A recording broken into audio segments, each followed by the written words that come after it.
Hello everyone, it's Green Mom Zoe, and today I'm bringing you a special blog about the dairy products we eat in our everyday lives.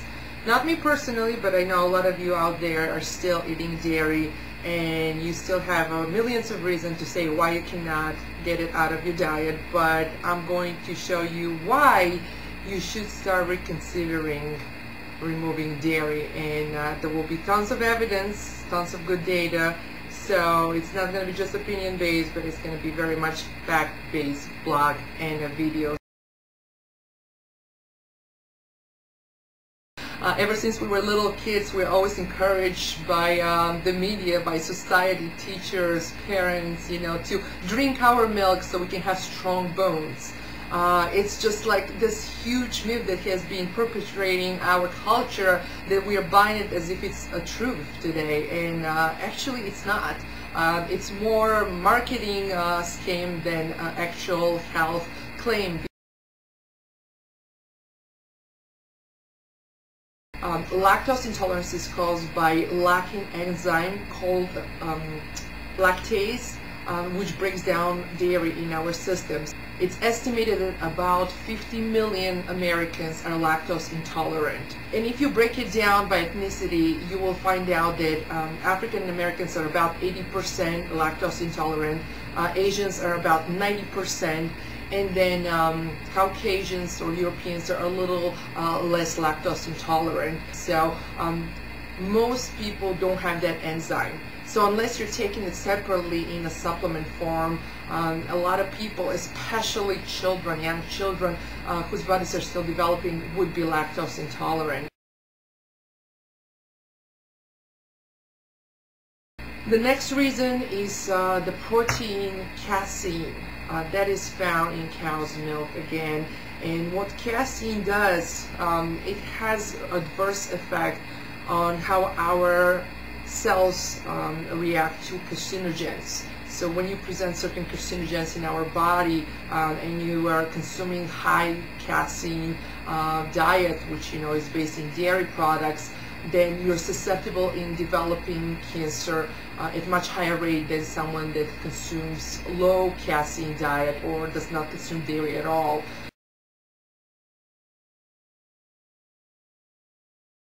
There was a study that was published in the Harvard Review in 2001, and according to this study, I have it here in front of me, what they found out is a positive association between dairy consumption and prostate cancer. Men with the highest consumption of dairy had approximately double the risk of developing prostate cancer and up to fourfold the risk of developing metastatic or fatal form of cancer in comparison to a group of males who consume a low dairy diet.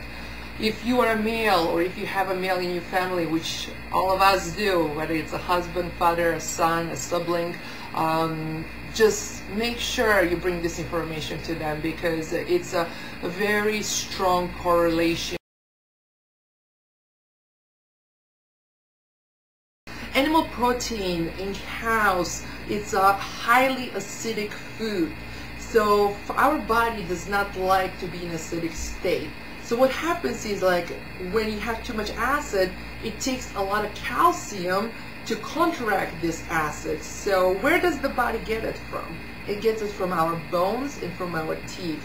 So that's where you start chipping away from our calcium supply to counteract the acidity of the body, which results in low bone density and a lot of more bone fractures.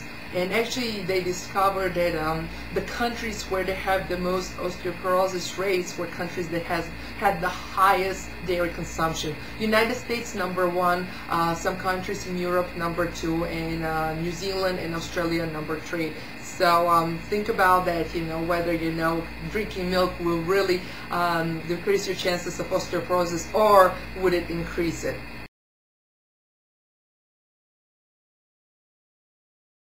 Pasteurization is a process where you heat a food at a very high temperature to kill the harmful bacteria and to increase the shelf life. Well, what happens with milk is that raw milk does have some potential benefits if it's drank in raw form, but when you pasteurize it, you kill all those nutrients, all the enzymes that are naturally occurring in milk, and you turn this food into zero nutrient value. Basically, it has no nutrition whatsoever. In order to make it sellable, a lot of companies out there who produce milk, they add the vitamins such as vitamin A and D and calcium afterward, after the pasteurization. So, and they're usually like a synthetic version of those vitamins and minerals. They're not the naturally occurring ones. So basically, pasteurized milk is void in nutrients. You could even call it dead food.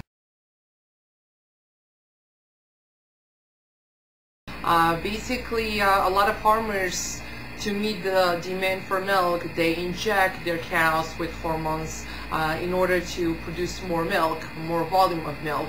And as a result, the cows start developing different infections in their udder. So then they're given antibiotics to counteract the infections that are caused by hormones. And then you end up with this milk that is infected with a lot of substances that shouldn't be there in the first place. And when we drink the milk, the hormones that are given to the cow that end up in our system. So no wonder so many children today develop adult characteristics much earlier in their teens than generations before.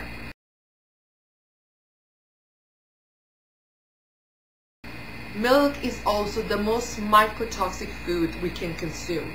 What that means is that it forms mucus in our body that prevents organs from functioning properly. It disrupts the absorption of nutrients, and it gets deposited at places that later cause more problems, such as ear infections, sinus infections, throat infections. Little babies that are fed milk-based formula tend to be very colicky because of it. And there are just so many other illnesses that are associated with mucus-forming foods such as dairy.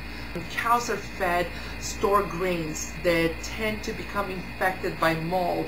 And when cows eat these grains, bacteria and fungi develops inside of their udder, and then it's excreted in their milk, and then we drink it. So it's all kind of related together.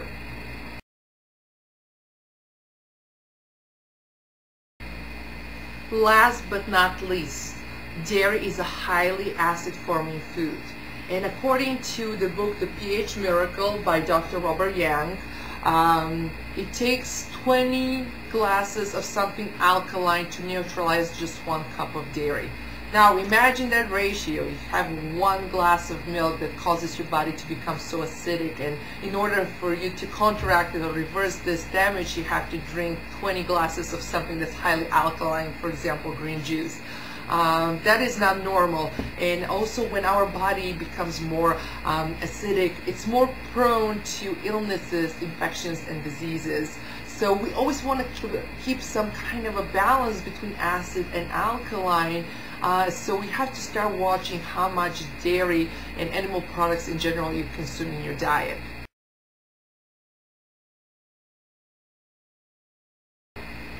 I can totally see some of you now shaking your heads and saying, oh my God, well, if I get rid of dairy, where am I going to get my calcium from? Where am I going to get my vitamin D, my vitamin A? Where am I going to get all of these nutrients that milk normally supplies to us? Well, surprise, surprise, but there's plenty of plant-based foods that provide equal, if not more, calcium, vitamins, and minerals than milk does.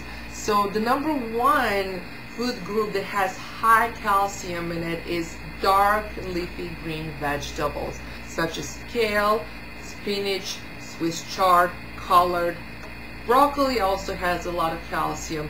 And the other good thing about it is that for our body to absorb calcium, it needs to be paired with a certain ratio of magnesium and vitamin D. So when you consume dark green leafy vegetables, you get a lot of great nutrients, plus the calcium, plus the magnesium, plus the vitamin D that go right into your body, so your absorption is even much better. For those of you who are also interested in preventing osteoporosis in the future, remember that one of the leading causes of osteoporosis is lack of exercise, so try to get as much exercise as you can get, and also stay away from refined carbohydrates such as cereals, pasta, white bread, and candy. and minimize the amount of sodium in your diet. A lot of processed packaged foods contain a lot of sodium, so watch for those ones out there. And if you miss the texture and taste and the look of regular dairy, you can always make your own nut milks. And the one I love making at home is almond milk. It's super easy to make, it's very delicious, it's not pasteurized, it has all of its natural occurring enzymes, vitamins and minerals. And if you're interested in learning how to make that at home, I have posted a recipe on my blog, so just go to zoevblog.com. You'll see this particular blog about dairy and the recipe will be right in there.